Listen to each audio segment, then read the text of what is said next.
If you ever want to trade...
Those abyss mages just now.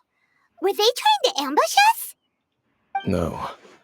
They were just digging through these abandoned ruin guards looking for something of value.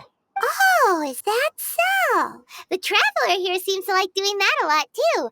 Looking for chaos devices, chaos circuits, you know, that kind of stuff. They wouldn't be searching for such ordinary objects. In fact, I was nearby investigating precisely because abyss mages often come out from that ruin to explore. They seem to be searching the remains of ruin guards for a certain valuable object to take back to the ruins. However, they look disappointed, so it would seem they haven't found it yet. Well then, why didn't you grab one of them just now and ask what they were up to? I certainly don't mean to be merciful towards these monsters of the abyss, but I have a feeling that their plan with this object is of major importance to the entire Abyss Order. One cannot discover the truth behind it through interrogation. Or rather, these Abyss mages likely fear something else. Paimon is getting goosebumps thinking about all this. All right, we shouldn't waste too much time here. Let's continue our search.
Just eyes on me!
I hear everything.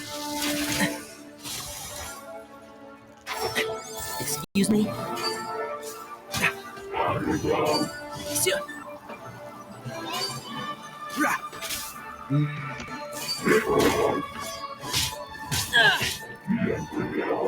Flowers have bloomed. Yeah.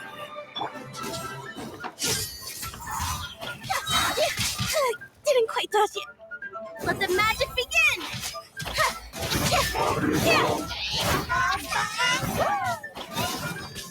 Surprise!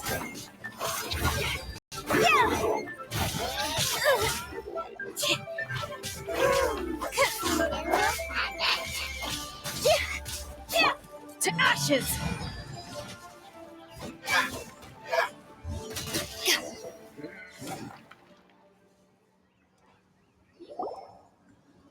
Wow! Besides the Abyss Order, Ruin Guards sure are active around here. Seems wherever we find an Abyss Mage hideout, there's often a bunch of Ruin Guards roaming around too. Is that just a coincidence? Or... There are no coincidences in the world. Everything is the fruit of seeds planted long ago. Just like your appearance in that tavern. Time is just waiting for those seeds to sprout. Forget it. Just some needless musings. The connection between the Abyss Order and the Ruin Guards is by no means incidental. Rather, they are both branches that have grown out and up from the same roots below. branches? Roots? What do you mean exactly? Both originate from an ancient nation that was destroyed 500 years ago. Khaenri'ah. Huh? Khaenri'ah? Really? The Abyss Order and Ruin Guards are left over from after the destruction of that nation? Oh, speaking of Khaenri'ah, that's really a super ancient name. Oh, right. As your guide, Paimon should explain a bit here. A long time ago, the nation... Huh? You have memories of being there. But that nation was destroyed 500 years ago. Is that so? Well, everyone has their secrets. You did not pry into mine, so I shall not pry into yours. But, if you would like to tell me, I will listen. So, the Khaenri'ah you saw, what was it?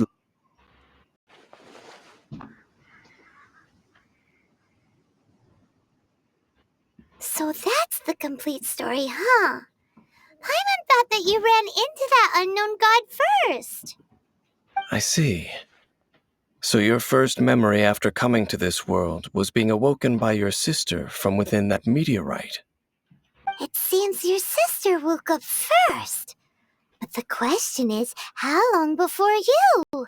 And then your sister told you that the destruction of Khaenri'ah plunged the whole world into chaos, and that you two should leave this world called Tevat?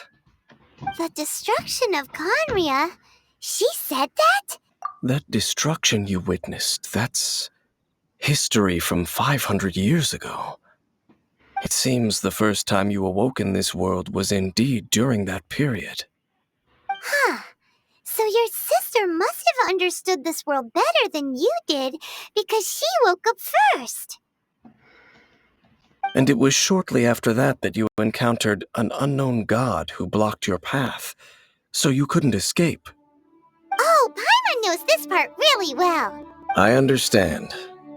When you awoke at that time and hurriedly tried to leave for another world, you didn't know anything about Khaenri'ah. But now, since you have come to gain some understanding of Tevat, you are able to guess that the war you witnessed all those years ago must be the war that ended Khaenri'ah. Am I right? Ah, if that's the case, you must have been flipping through all sorts of books during our adventure these past few months. Before going to Mondstadt, you had just looked at some vague materials. Later, we managed to gather a whole bunch of old books from all around Mondstadt and Liyue, but you told Paimon they were useless. So, the whole time you were just trying to learn more about Conria so you could find your sister? Oh, yeah! You can travel around the 7 nations to find the 7. But where can you go to find a nation that was destroyed 500 years ago? I probably know more about Conria than both of you.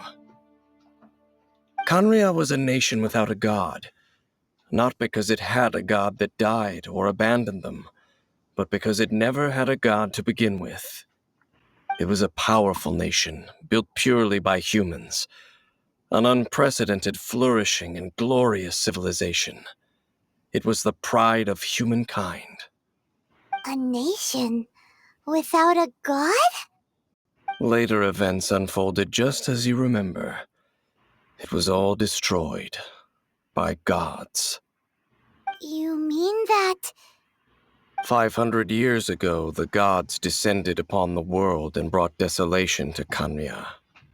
The pride of humankind was uprooted and crushed, like a weed removed from the garden of the gods. How could that be? The history books don't say anything. Yes, well, continuing to discuss the past now will only dampen our spirits. Let's keep moving. I will tell you more of what you want to know as we continue our search.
Over there!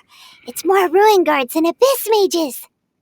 Dane was just saying how these ancient machines are from Conria. So, did Conria have a lot of ruins that needed to be guarded? No, Ruin Guard is the name modern people have given these machines. No one called them that 500 years ago. These Ruin Guards were known as Field Tillers by the people of Conria. Field tillers? What a strange name. It's not like you think. Field Tiller was just a code name. The people of Conria like to give code names to their weapons.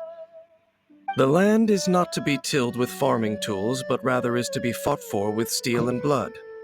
This is how the Field Tiller came about. Fought for with steel and blood?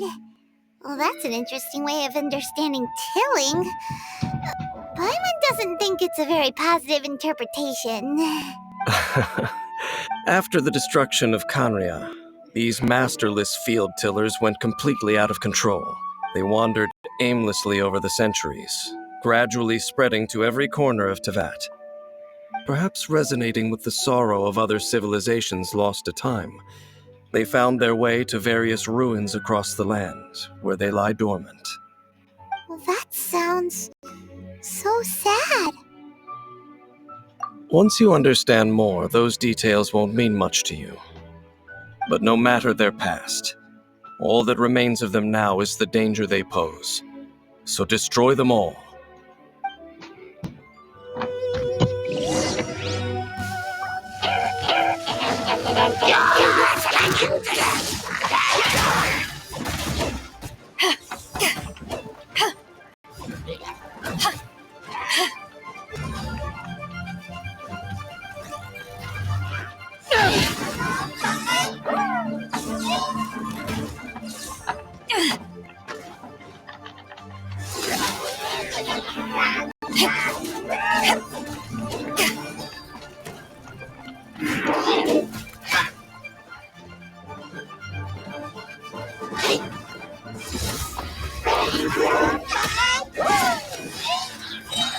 Eyes on me!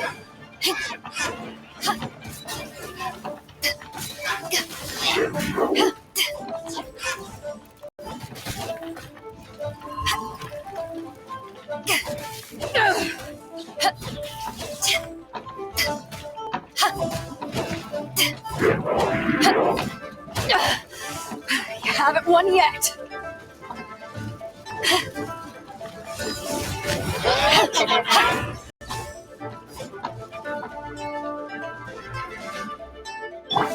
And Shroud! Who do you think you are? I'll uproot you! Yeah.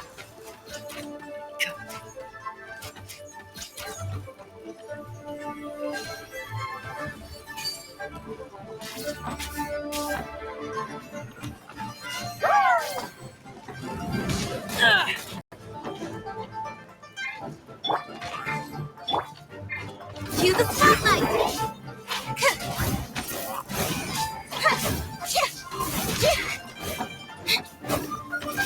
Chip on them!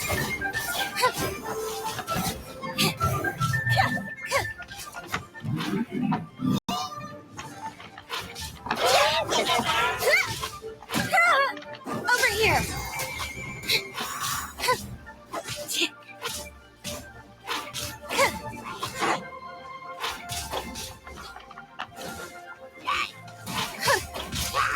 Surprise!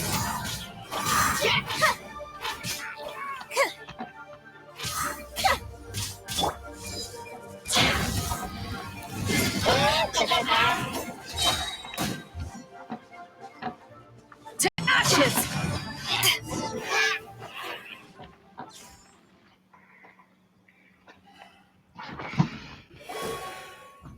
Huh? This abyss mage dropped a talisman. Could it be a communication of some kind? This talisman seems connected to the Abyss Herald. But why would an Abyss Mage be carrying it? Perhaps it really does contain information about their operation. But Paimon can't read the writing on it. Is that the script of Conria? Engulf the faith of an enemy in flame, and bring glory to Her Highness the Princess. What? Is that what it says? Loom of Fate initial operation. The Abyss, seem to be carrying out a large operation. The keyword here is Loom of Fate. It seems like they are still launching the operation, or rather, are still conducting preliminary tests. Loom of Fate? What's that? Is it from the horrible feeling Paimon's been getting? Those eerie ruins are super likely to be related to this fate-weaving operation.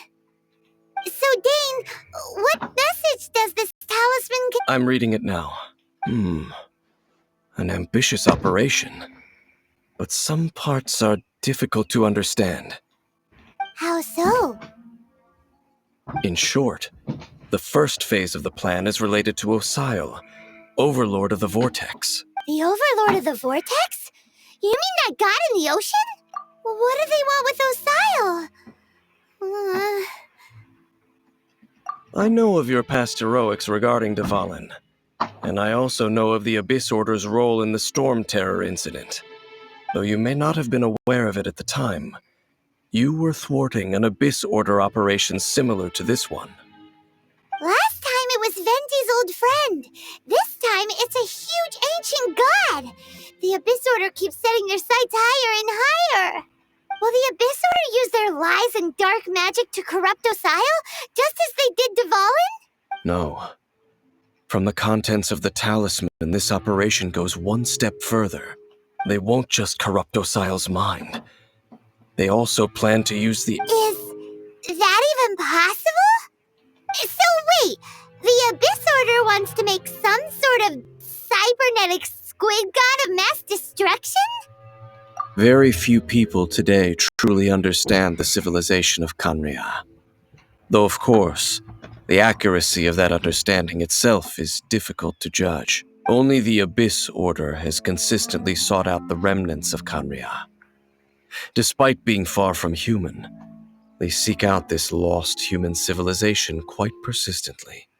The talisman's message states that they will use the defiled statue as a base, attaching Osile's limbs to construct a mechanized god, and the new core that shall replace the orb usually held by the Statue of the Seven is the eye of the very first field tiller. The eye of the very first field tiller? It would seem so. This whole thing keeps getting more complicated. But basically, it all has to do with that eerie Statue of the Seven we saw, right? Yes. According to the talisman, the eye should be placed in the hands of the defiled statue, thereby imbuing the newly born god with the power to topple the divine thrones of Celestia. Oh boy, the Abyss Order sure isn't holding back with this plan. Since no one knows where the first field tiller is, how about we take the information about the statue as the starting point for our investigation? Yeah, that tone-deaf bard is too difficult to track down anyway. Let's go to the cathedral first and ask around. Maybe we'll learn something. The cathedral. Huh? What's the matter, Dane? Nothing. Let's get moving.